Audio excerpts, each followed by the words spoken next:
এই হত্যাকাণ্ডের পিছনে অনেক টাকা ব্যয় করা হয় এবং 218 কোটির সই করা চেকও আমরা উদ্ধার করেছি। এটি একটি রহস্যজনক হত্যাকাণ্ড এবং এর পিছনে অনেকের জড়িত থাকার কথা।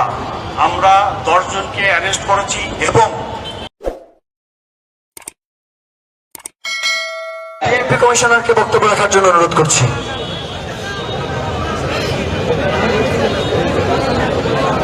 বিসমিল্লাহির রহমানির রহিম। প্রিয় উপস্থিতি আমার সালাম নিবেন। আপনারা অনেক কষ্ট করতেছেন, আমরা জানি আপনাদের এই কষ্টের লাঘব হোক, সেই জন্য আমরা সবাই কাজ করে যাচ্ছি। শরীফ ওসমান হাদির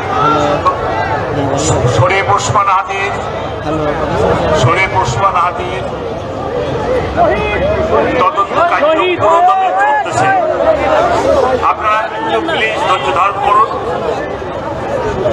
সরকার, পুলিশ, বিজেপি, র্যাব সহ অন্যান্য সকল গোয়েন্দা বাহিনীকে এই ঘটনার পিছনে কারা আছে তা উদ্ঘাটনের জন্য নিয়োগ করেছে, আপনারা সবাই জানেন।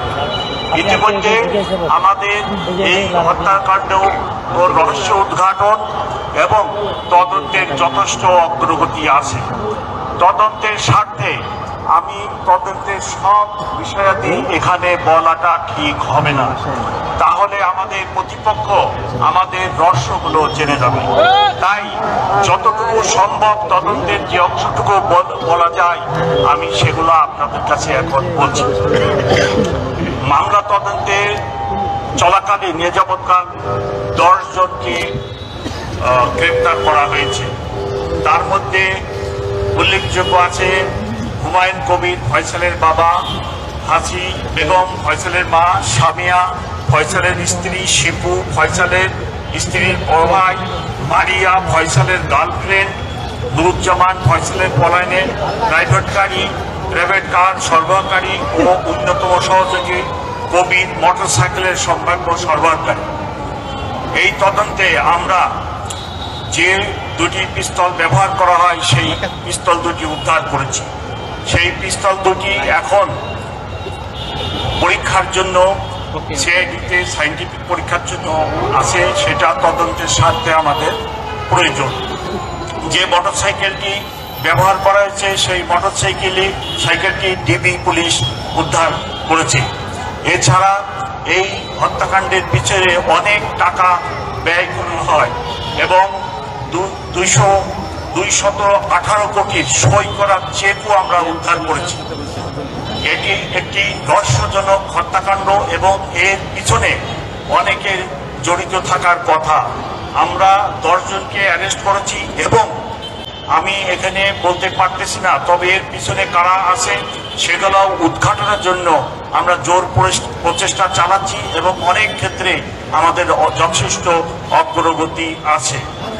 আমরা আশা করতেছি আগামী 10 দিনের মধ্যে, অর্থাৎ জানুয়ারি মাসের 7 তারিখের মধ্যে এই মামলার চার্জশিট দিব।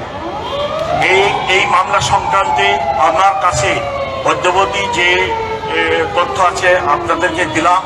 যতটুকু তদন্তের প্রকাশ করা যায় ততটুকুই বললাম। আগামীকাল আরো বিস্তারিতভাবে আপনাদেরকে আমার মিডিয়া সেন্টার থেকে ডিবির চিফ ইন ডিটেল বলবেন। আপনারা নিশ্চয় আমার কথা বুঝতে পেরেছেন। সবাই ধৈর্য ধারণ করুন। আমরা এই হত্যাকাণ্ডের মূল রহস্য আরো যারা পিছনে আছে সবার নাম এবং ঠিকানা কারা কারা জড়িত ইনশাল্লাহ উন্মোচিত করে দিব। আমি এখন মাননীয় উপদেষ্টা পরিবেশ, উনি আমাদের সাথে আছে, আপনারা দেখছেন, ওনাকে রিকোয়েস্ট করব আপনাদের জন্য গুরুত্বপূর্ণ কিছু কথা বলার জন্য। সকলকে অনেক অনেক ধন্যবাদ। আসসালামু আলাইকুম। আমি আসলে এখন উপদেষ্টা, কিন্তু কয়দিন আগেও বিভিন্ন ইস্যুতে আমি আপনাদের মতন রাস্তায় বসে আন্দোলন করেছি এবং হাদি যেদিন মারা যান, শাহাদাত বরণ করেন, শহীদ হন, সেদিন একেবারে বিমানবন্দর থেকে মর্গ পর্যন্ত পুরাটা সময় আমি হাদির সাথে ছিলাম এবং আমি তাকে দেখেছি। আমি জীবনে কোনোদিন মর্গে যাই নাই, ওই প্রথম আমি মর্গে গিয়েছি এবং একটা পরিবারের জন্য, একটা সমাজের জন্য, একটা দেশের জন্য এইরকম একটা মৃত্যু যে কত করুণ, কত কষ্টের এবং বিচারের দাবি যে কত শক্ত হতে পারে, হওয়া উচিত, সেটা আমি মর্মে মর্মে উপলব্ধি করি। আমি আজকে বলতে পারেন হাদির একজন গুণগ্রাহী। আমি নিজেকে হাদিকে আমার ভাই মনে করতাম এবং এখনো তা মনে করি। এবং দেশের জন্য তার এই শহীদ হয়ে যাওয়াটা, তাকে তো আমাদের আরো অনেক দিন প্রয়োজন ছিল। কিন্তু যেই মানুষের মৃত্যুতে 12 থেকে 15 লক্ষ মানুষ জানাজা পড়ে, সেই মানুষের মৃত্যুর বিচার আসলে একটা জাতীয় কর্তব্য। আপনাদেরকে আমি আশ্বস্ত করছি, অন্তর্বর্তী সরকার হয়তো আপনাদের মতন এখানে বসে নেই, কিন্তু অন্তর্বর্তী সরকার আমাদের শহীদ হাদিকে যারা খুন করেছে, সে সমস্ত চিহ্নিত খুনি, এর পিছনে যারা ছিল, সকলকে চিহ্নিত করে বিচারের মুখোমুখি করার জন্য কাজ করে যাচ্ছে। আপনাদের হয়তো মনে হচ্ছে কিছু জানছি না কেন, কিন্তু মনে রাখতে হবে আমরা কিন্তু একটা শত্রুপক্ষের মুখোমুখি দাঁড়িয়ে কাজটা করছি। ফলে যে তথ্যগুলো আমরা বলবো সেগুলো যেন শত্রুকে কোনোভাবে শক্তিশালী না করে। এটা কিন্তু আমাদের শহীদ হাদিও বলতেন যে আমরা যেন এমন কোনো কাজ না করি যেটা আমাদের প্রতিপক্ষকে শক্তিশালী করে ফেলে। এবার আমরা ভবিষ্যতে কি করতে যাচ্ছি এই সম্পর্কে আপনাদের একটু ধারণা নেই। একটা হচ্ছে, আপনারা শুনেছেন যে সকল রকমের পরীক্ষা নিরীক্ষা শেষ করে এই হত্যাকাণ্ডের চার্জশিট সুনির্দিষ্টভাবে দেয়া হবে ইনশাআল্লাহ 7 জানুয়ারি 2026-এর মধ্যে। এই চার্জশিট দেওয়ার পরে অন্তর্বর্তী সরকার থাকাকালীন সময়ে যেন দ্রুত বিচারটা করে যাওয়া যায়, সেটার নিশ্চয়তা আমি আপনাদেরকে দিচ্ছি। ইনশাআল্লাহ আমরা থাকতে থাকতেই এই হত্যাকাণ্ডের বিচার হবে। আমরা আরেকটা কথা একটু বলে রাখি আপনাদেরকে জানাবার জন্য, যে আপনারা আসিয়ার ঘটনাটা জানেন। সেই ঘটনায় কিন্তু 6 কার্যদিবসের মধ্যে বিচার কার্য সম্পন্ন করা গেছিল। কাজে চার্জশিটটা যাতে আমরা নির্ভুলভাবে দিতে পারি, নিখুঁতভাবে দিতে পারি, সকল পরীক্ষা নিরীক্ষা শেষ করে যাতে কোথাও কোনো ফাঁক ফোকর না থাকে, সেটা সম্পন্ন হয়ে যাওয়ার পর 7 জানুয়ারির পরে আমাদের দ্রুততম সময়ের মধ্যে এই নৃশংস হত্যাকাণ্ডের বিচার আমরা অবশ্যই করে যাব ইনশাআল্লাহ। এবার আরেকটা কথা বলি, যে অনেক সময় অপরাধী যদি পালিয়েও থাকে, তারপরেও কিন্তু এটাকে আমরা ইংরেজিতে বলি ইন অ্যাবসেন্সিয়া বিচার। শেখ হাসিনার বিচার হয়েছে না, সে কি দেশে আছে? তারপরেও আমাদের সর্বান্তকরণ চেষ্টা আছে তার হাদিকে যারা শহীদ করেছেন, আমাদের কাছ থেকে কেড়ে নিয়েছেন, তাদেরকে যেন, তারা যদি বাংলাদেশ থেকে চলে গিয়ে থাকেন, তাদেরকে যেন আমরা অবশ্যই দেশে ফিরিয়ে আনতে পারি। আপনাদেরকে আজকে স্পষ্ট করে বলছি যে এই বার্তা কূটনৈতিক প্রচেষ্টার মাধ্যমে ভারত সরকারকে স্পষ্টভাবে জানিয়ে দেওয়া হয়েছে এবং ভারত সরকার প্রতিশ্রুতি দিয়েছেন যে তাকে যদি ভারতে খুঁজে পাওয়া যায় অবশ্যই তারা বাংলাদেশকে সহায়তা করবেন এই বিষয়ে। এই মুহূর্তে কূটনৈতিক প্রচেষ্টার এই বিষয়ে আমি আর কথা বলছি না। আপনাদেরকে বুঝতে হবে যেটা তদন্তের কারণেই আমরা আসলে এই কথাগুলো বলতে পারছি না। আগামীকাল সকাল 11:15টায় ডিবি পুলিশ একটি সংবাদ সম্মেলন আয়োজন করেছে। সেই সংবাদ সম্মেলনে আরো বিস্তারিত বলা হবে।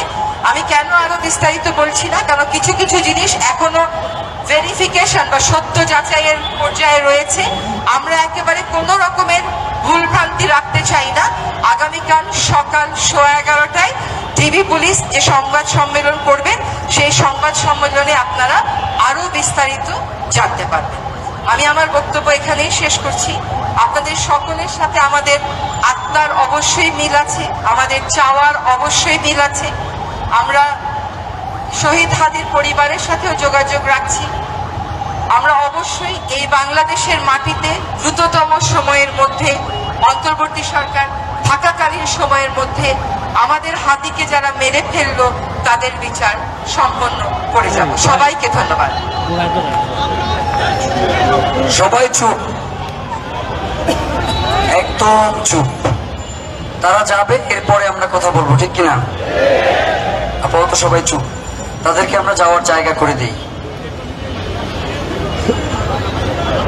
কেউ এদিকে আসবো না, সবাই বসে থাকবেন। তারা যাওয়ার পরে আমরা কথা বলবো, তার আগে কেউ কোনোভাবেই কথা বলবেন না, জায়গা থেকে নড়বেন না। ঠিক আছে ভাই? সবাই